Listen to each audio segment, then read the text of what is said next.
नमस्कार, मैं Satish Kumar Mishra competitive English tutorial से यूट्यूब चैनल पर आपका एक बार फिर से स्वागत करता हूं।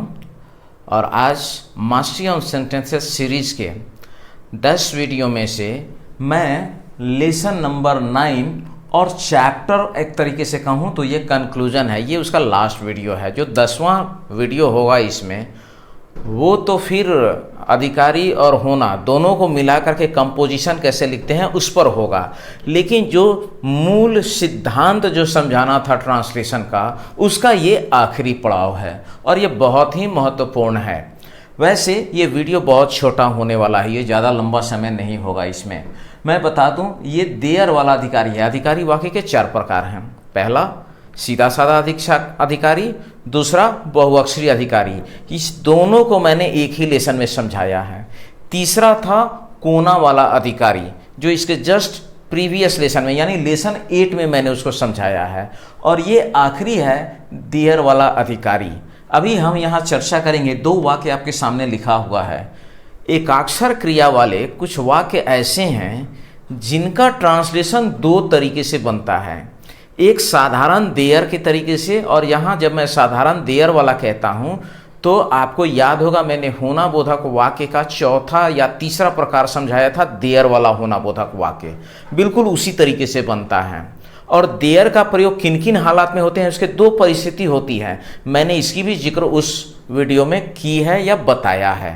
2 हालत, जैसे पहली हालत यदि एकाक्षर क्रिया वाला वाक्य हो और वह किसी कथा, कहानी, यात्रा या वृतांत की शुरुआत कर रहा हो, उसको पढ़ने से ऐसा लगे तो सबसे पहले देयर की अंग्रेजी लिखते हैं, तब वर्ब और तब सब्जेक्ट या रिमेनिंग मैटर। इसमें सब्जेक्ट की जगह हम देयर लगा देते हैं। जैसे एक राजा था, उसके 4 लड़के थे, तो ये एक कहानी की शुरुआत हो रही है तो हम ट्रांसलेशन बनाते हैं there was a king, he had 4 sons. इस तरीके से उसका ट्रांसलेशन बनता है। दूसरा मैंने बताया था कि यदि कर्ता का स्थान कर्ता से पहले हो वाक्य में, तो वैसे स्थिति में जैसे खेत में एक गाय है, प्रश्न किया एक गाय कहाँ है, उत्तर मिला खेत में, और यह वाक्य में पहले लिखा हुआ है, तो वैसे स्थिति में भी पहले देयर की अंग्रेजी, तब क्रिया और तब remaining matter. There is a cow in the field. हम इसको इस तरीके से बनाते हैं। अब ये देयर वाला अधिकारी का मतलब क्या हुआ? ये वैसा वाक्य है जो साधारण देयर वाले के तरीके से भी बनेगा और इसमें हैज, हैव, हैड की क्रिया लगा करके भी इसका ट्रांसलेशन बनता है, और इसीलिए इसको देयर वाला अधिकारी कहते हैं, वरना इसमें अधिकार जैसी कोई बात नहीं है। अब हम इसको उदाहरण के माध्यम से समझते हैं। गांव में एक मंदिर है। अब इस वाक्य में हम कर्ता को ढूंढेंगे। वो कर्ता है क्या? बात कर रहे हैं हम मंदिर के बारे में। एक मंदिर कहाँ है? अब मैं यहाँ होना वाले देयर वाले होना बोधक वाक्य के बारे में आपको ले जा रहा हूँ। वहां पर एक मंदिर कहाँ है? उत्तर मिला गांव में, और यह उत्तर इस वाक्य में सबसे पहले लिखा हुआ है, यानी इस कर्ता का जो स्थान है वह कर्ता से पहले है वाक्य में। तो ऐसे वाक्यों का ट्रांसलेशन मैंने सामान्य वाक्य में आपको बताया था कि उस वाक्य में सबसे पहले जो इसका अंग्रेजी बनेगा वो देयर का बनेगा। हम पहले देयर लिखेंगे, तब वर्ब लिखेंगे। There is a temple in the village. There is a temple in the village. There is a temple in the village. गांव में एक मंदिर है। ये इसका ट्रांसलेशन हुआ। ये सामान्य देयर वाले होना बोधक वाक्य की तरीके से बना और उसका नियम, लेकिन इसका एक ट्रांसलेशन और बनेगा। The village has a temple. The village has a temple. गांव में एक मंदिर है। The village has a temple. अब देखिए, चूंकि यहां इस्तेमाल हुआ हैज, और मैंने बताया था कि हैज, हैव, हैड का प्रयोग हम लोग अधिकार दिखाने के लिए करते हैं। यहां अधिकार बात उसकी नहीं है। ये अधिकारी क्रिया यहाँ प्रयोग हो गई, इसलिए एक प्रकार हमने समझाया यहाँ पर देयर वाला अधिकारी, यानी ये वो वाक्य है जो देयर से भी बनता है और हैज हैव हैड लगा करके भी बनता है। अब आप कहेंगे देयर वाला अधिकारी है तो इसमें तो कहीं देयर नहीं है।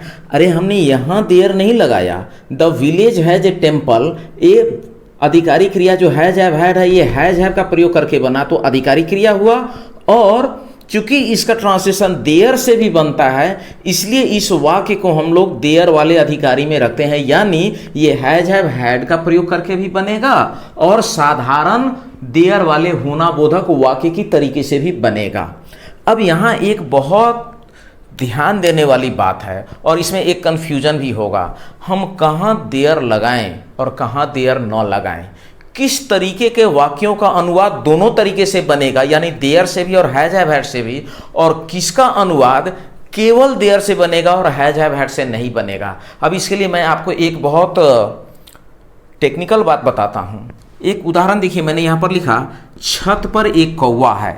तो ये देयर और हैज हैव हैड डिसाइड करता क्या है, जब किसी स्थान में या चीज में कोई वस्तु या चीज अस्थाई रूप से मौजूद हो यानी परमानेंट हो, तो वैसे वाक्यों की अंग्रेजी दो तरीके से बनेगी, देयर से भी और हैज हैव हैड का भी प्रयोग करके बनेगा। एज फॉर एग्जाम्पल मैंने यहां लिखा गांव में एक मंदिर है। तो गांव में मंदिर का होना एक अस्थाई बात है, एक परमानेंट थिंग है ये। क्यों? मंदिर रातों रात गांव में कहीं से नहीं आ गया है और सुबह होते होते कहीं दूसरी जगह नहीं जाने वाला है। मंदिर किसी भी गांव में अगर हो तो वो अस्थाई रूप से होगा। ठीक उसी तरीके से अगर आप स्कूल में जाते हैं तो क्लास में कुर्सी, टेबल, डेस्क, बेंच का होना ये अस्थाई बात है।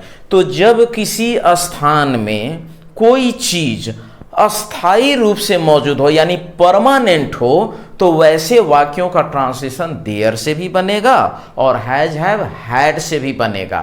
लेकिन अब इस वाक्य पर आप ध्यान दीजिए, छत पर एक कौवा है। तो क्या आप कह सकते हैं कि कौवा का छत पर होना अस्थाई बात है? ठीक उसी तरीके से अगर हम कहें कि खेत में एक गाय है, तो गाय इस समय खड़ी है खेत में, ठीक है, खड़ी है फिर कहीं चल देगी। गाय अस्थाई रूप से खेत में नहीं रहने वाली है, या कौवा अस्थाई रूप से हमारी छत पर नहीं रहता है, वो अभी कहीं से उड़ के हमारे छत पर आ गया है, अभी हमें दिख रहा है, वो 2 मिनट बाद उड़ करके कहीं और चला जाएगा, किसी पेड़ पर चला जाएगा या किसी दूसरे घर पर। तो कौवे का छत पर होना या गाय का खेत में होना ये अस्थाई बात नहीं है, लेकिन गांव में मंदिर का होना यह अस्थाई है। तो जहां कोई चीज किसी स्थान में या किसी भी जगह पर अस्थाई रूप से मौजूद हो तो उसका ट्रांसलेशन दो तरीके से बनेगा, देयर से भी और हैज हैव हैड से भी। और जहां यह अस्थायित्व नहीं हो उसका ट्रांसलेशन केवल साधारण देयर वाले होना बोधक वाक्य की तरीके से बनेगा। उसका ट्रांसलेशन आप हैज हैव हैड का प्रयोग करके नहीं बना सकते, अगर बनाएंगे तो गलत हो जाएगा। तो छत पर एक कौवा है, इसका ट्रांसलेशन क्या बनेगा? इसका ट्रांसलेशन सिर्फ देयर से बनेगा।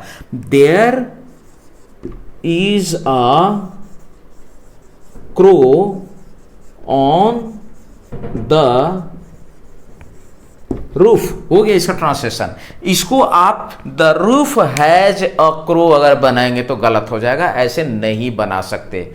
इस पर भी आधारित कुछ ट्रांसलेशन मैं डिस्क्रिप्शन में दे दूंगा, बहुत कम होगा। इसका भी affirmative, negative, interrogative, interrogative, negative उसी तरीके से बनता है और मैंने उसका नहीं दिया है, इसमें बहुत सामान्य सी चीज़ है। इसके बाद का जो वीडियो बनने वाला है वो मैं कंपोजिशन सिखाऊंगा, केवल is, am, are, was, were, has, have, had का इस्तेमाल करके, और हम कोई छोटा कंपोजिशन कैसे लिखते हैं इसकी कला अब हम सीखेंगे अगले वीडियो में, जो लेसन 10 होगा। इस 9 लेसन का वीडियो अगर कोई विद्यार्थी एक बार थोड़ा देख जाए चला करके, तो 10वें वीडियो को देखने के बाद कंपोजिशन कैसे लिखा जाता है, ये कंपोजिशन लिखने की कला आपकी मुट्ठी में होगी।